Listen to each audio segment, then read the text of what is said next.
Kailangan po niya kasi basa ang lupa.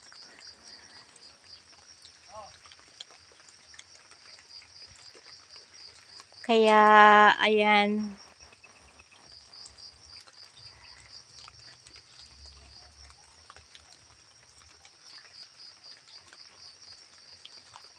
Morning, good po, madam. Mads Lopez, wow, green.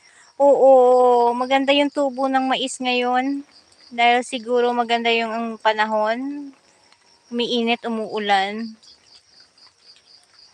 Good morning, Nob, sabi ni Yoyi. Yoyi, good morning din, sabi ni Nob. Yan. Alam nyo ba, ang lamig dito.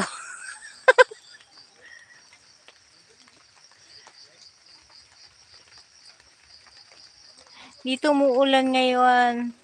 Ay, ganon. Dito parang ambon-ambon, taligsik ba tawa? Taligsik, oo.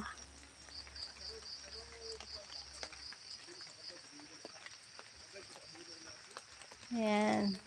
Sandali lang po to, mga 15 to 30 minutes lang. Ayan.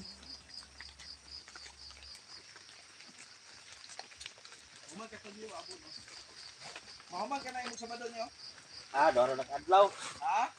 Taligsik. Oo, nagtaligsik. Yun, umaambon. Dito sa Bakile, liwas pa. Oo. Ito niyo ko naman. Para makita.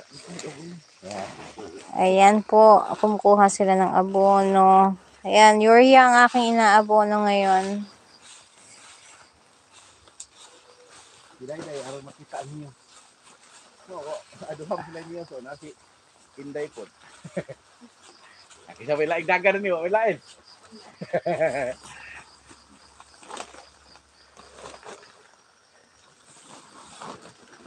Talikod man si ano. Next live nyo po na munga na. Oo, sunod na live ko sa munga na harvest na. Munga muna.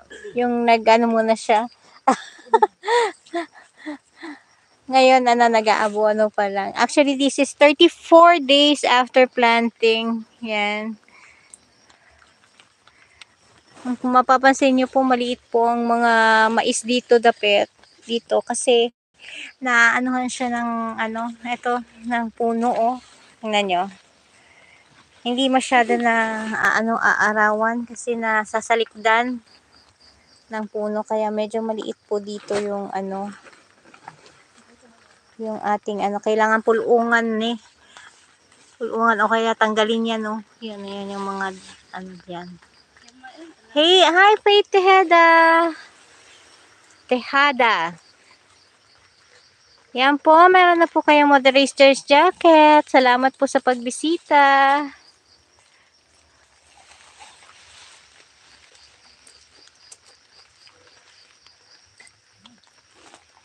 Yan. Oo, pulungan. Nga lang kasi may lapinig. O yung swap, yung ano sa Tagalog yung lapinig? Putakti. Pulungan kasi ayan, may putakti, kaya medyo takot sila Oo, kaya kaya hindi mapulungan, pero yun nga, susunod pulungan na ako to.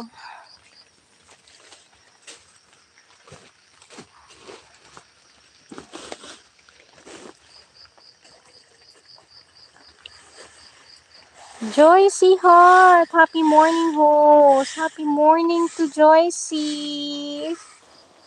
Yan po, meron na po kayong jacket. For today, ihayaan lang namin muna siya.